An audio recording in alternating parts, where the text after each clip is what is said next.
नमस्कार मित्रों, स्वागत है आपका हमारे YouTube चैनल पर।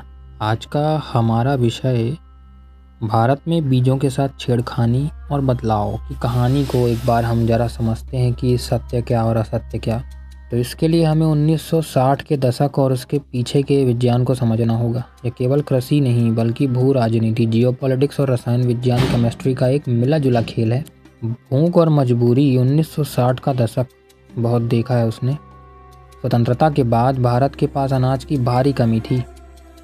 हम अमेरिका के PL 480 समझौते के तहत लाल गेहूं मांगते थे, जो वहां सुअरों को खिलाया जाता था, यानी कि बैल भी नहीं खाता था उसे। अमेरिका ने धमकी दी थी कि अगर भारत ने अपनी कृषि नीति नहीं बदली तो अनाज रोक दिया जाएगा। इसी दौरान रॉकफेलर फाउंडेशन और फोर्ड फाउंडेशन भारत आए। उनके साथ आए वैज्ञानिक नॉर्मन बोरलॉग। उनकी शर्त यह थी कि भारत के देसी बीज कमज़ोर हैं क्योंकि वे रासायनिक खाद को पचा ही नहीं पाते। अगर उत्पादन बढ़ाना है तो हमारे बीज लो। तो पहली छेड़खानी जो बौनेपन का जीन, यानी कि जो ड्वार्फ जीन है, वो उसमें घुसड़ा गया। भारत की देसी गेहूं और चावल के पौधे लंबे होते थे, तकरीबन 5 से 6 फीट लंबे। अपने ही वजन को नहीं सह पाते थे इस तरह की बालियाँ। जब इनमें यूरिया यानी नाइट्रोजन डाला जाता था तो ये पौधे तेज़ी से बढ़ते थे और अपने ही भार से गिर जाते थे, जिसे लॉजिंग कही गई। वैज्ञानिकों ने इसमें बदलाव किया। वैज्ञानिकों ने बीजों के DNA में बदलाव करके उन्हें बौना यानी ड्वार्फ बना दिया। गेहूं के लिए मैक्सिको से नॉरिन 10 का जीन लाया गया। चावल के लिए ताइवान से डीजी वुजीन का जीन लाया गया। परिणाम क्या हुआ? अब पौधे छोटे होने लगे, वे गिरते नहीं थे, इसलिए उनमें दोगुना तिगुना रासायनिक खाद ठूंसा जा सकता था।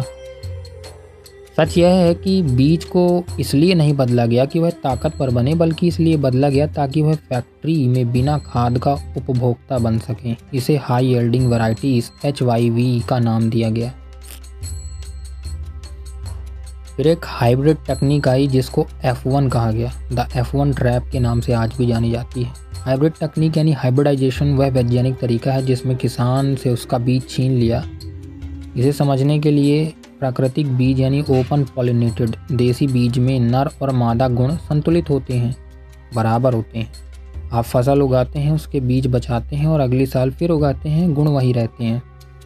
तो हाइब्रिड टेक्नोलॉजी ने क्या किया कि अलग अलग वंशों यानी पेरेंट्स को वहाँ वैज्ञानिक लेते हैं लैब में। एक माता जिसमें ज़्यादा दाने लगते हैं, एक पिता जो बीमारी से लड़ सकता है। दोनों के मिलन से जो पहली पीढ़ी बनती है उसे F1 यानी फर्स्ट फाइलियल जनरेशन कहते हैं। तकनीकी पेंच क्या था इसमें, आप समझिए कि F1 बीज में माता पिता दोनों के गुण होते हैं और यह बात बहुत शानदार फसल दी। इसे हेटेरोसिस या हाइब्रिड वाइगर कहते हैं।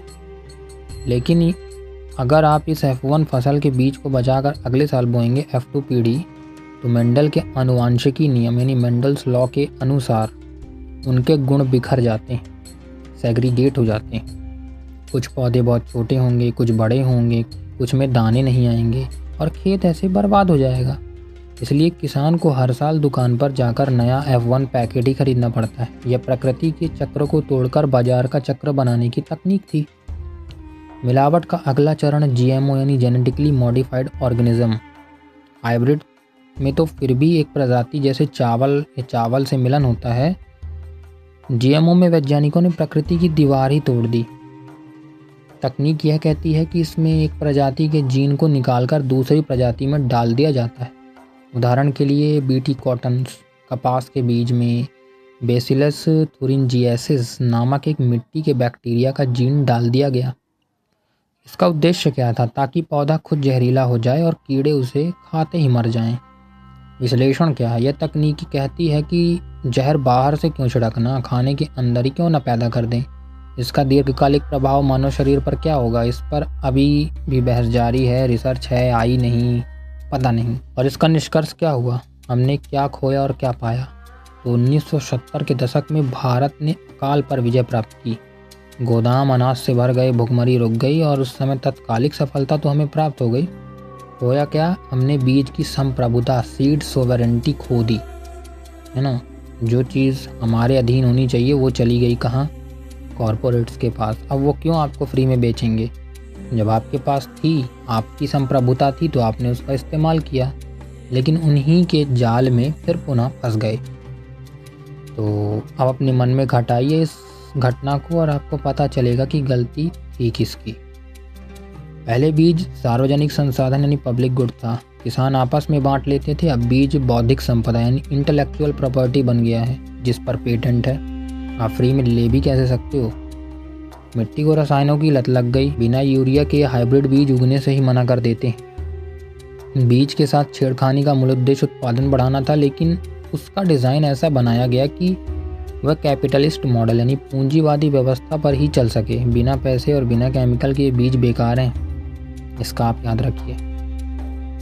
अब आते हैं देसी तरीके पर, यानी कि वैदिक काल की खेती कैसे होती थी। आइए इसको देखते हैं। ये आज का जो आधुनिक मॉडल जिसको मैंने अभी उपरोक्त वर्णन जिसका किया मैंने, इंडस्ट्रियल फार्मिंग, उससे बिल्कुल विपरीत था।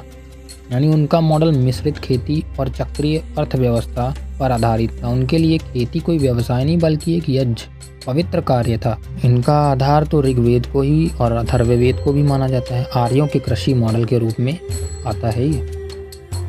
कृषि और पशुपालन का अटूट संगम, सबसे पहला शर्त तो यही, इन दोनों के बिना खेती होना ही संभव नहीं है, क्योंकि इनका जड़ ही गौ माता है, उनका गोबर है, गौमूत्र है, और खेत की जो मिट्टी है यहाँ तक कि उसका भी सम्मान आवश्यक है, क्योंकि जो चीज़ जिसके लिए बनी है उसका उपयोग उसी अनुसार किया जाए और उसको उतना स्थान प्राप्त होना चाहिए, तब ही वो वस्तु अच्छे से कार्य करेगी, अन्यथा नहीं करेगी।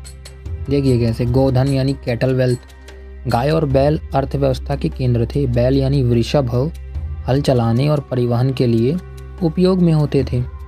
चक्रीय पोषण कैसे थे, खेतों से जो अनाज निकलता था उसका भूसा यानी फॉडर गाय बैलों को खिलाया जाता था। गाय बैलों का गोबर और मूत्र यानी नेचुरल फर्टिलाइजर वापस खेत में डाला जाता था। इसमें क्या बुराई है। इसे करिश कहा जाता था, जो सूखा गोबर होता था। इससे मिट्टी की उर्वरता कभी कम नहीं होती थी। फिर जुताई की उन्नत तकनीक आर्यों के पास ही थी। आर्यों ने खेती को व्यवस्थित रूप दिया था, जिसको लांगल कहते हैं ना, हर सिरा। वे लकड़ी के बड़े हलों का प्रयोग करते थे, जिन्हें 6, 8 या 12 बैलों की जोड़ी खींचती थी। सोचिए कितने बड़े थे वो। ये दर्शाता है कि वह गहरी जुताई करते थे ताकि नीचे की उपजाऊ मिट्टी को ऊपर ला सकें या वो खुद ऊपर आ जाए। और हल से बनी ये नाली या रेखा को सीता कहा जाता था। इसे इतना पवित्र माना जाता था कि बाद में यह देवी का रूप मान ली गई, यानी कि जो माता सीता है उनसे इसे जोड़ा गया। बात जो भी हो, या तो व्यवस्था को दूर तक चलाने के लिए ऐसा किया गया हो, उस समय के जो भी धर्म संकट बने इस कारण ऐसा किया गया हो, ऐसा हमारा मत है। आवट अर्थात कुआं, जिनसे पानी निकालने के लिए शमचक्र यानी पत्थर की चरखी का भी इस्तेमाल किया गया है। कुल्या यानी कैनाल्स, नदियों की छोटी नहरें, चैनल्स निकाल कर खेतों तक पानी लाया जाता था। जल का उपयोग बहुत अनुशासित ढंग से किया जाता था, आज की तरह तो बिल्कुल नहीं था। आज आधुनिक किसान और आर्य किसान के बीच का सबसे बड़ा मानसिक स्तर आपको पता है क्या? क्षेत्रपति। खेत के देवता को यानी क्षेत्रपति कहा जाता था। बीज बोने से पहले और कटाई के समय प्रकृति को धन्यवाद दिया जाता था, यज्ञ किया जाता था। परती छोड़ना अर्थात फैलोइंग, उन्हें ज्ञान था कि ज़मीन थक जाती है, इसलिए वे कुछ समय के लिए ज़मीन को खाली छोड़ देते थे ताकि प्रकृति उसे फिर से रिचार्ज कर दे। और वे ज़मीन का शोषण भी नहीं, एक्सप्लॉयटेशन भी नहीं करते थे। तो इसमें क्या बुराई है? ये एक पूरी तरह सोशल स्ट्रक्चर अर्थात सामाजिक मॉडल था।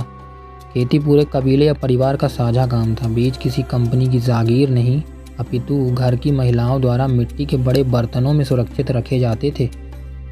और कीट नियंत्रण कैसे होता था? वे रसायनों का नहीं बल्कि प्राकृतिक विधियों जैसे हवन, नीम और पक्षियों को आकर्षित करना, यही प्रयोग था।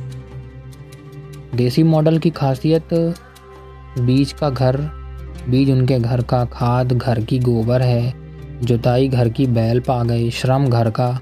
तो फिर उनको क्यों बाहर किसी पर आश्रित होना पड़ता? क्योंकि ये सब हमने छोड़ दिया। इसलिए अब खेती को अब आप यदि करना चाहते हैं तो इन्हें पुनः अपनाइए और उसके बाद वही देसी बीज अब हम कैसे पाएँ, कहाँ पाएँ, इसका विचार करें और सोचें कि हम कहाँ गलत हैं।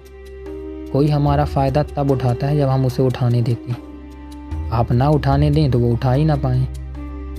और किसी को दोष देने से पहले अपने बारे में सोचना अवश्य प्रारंभ कर दें। धन्यवाद। दुख को कम भोगेंगे।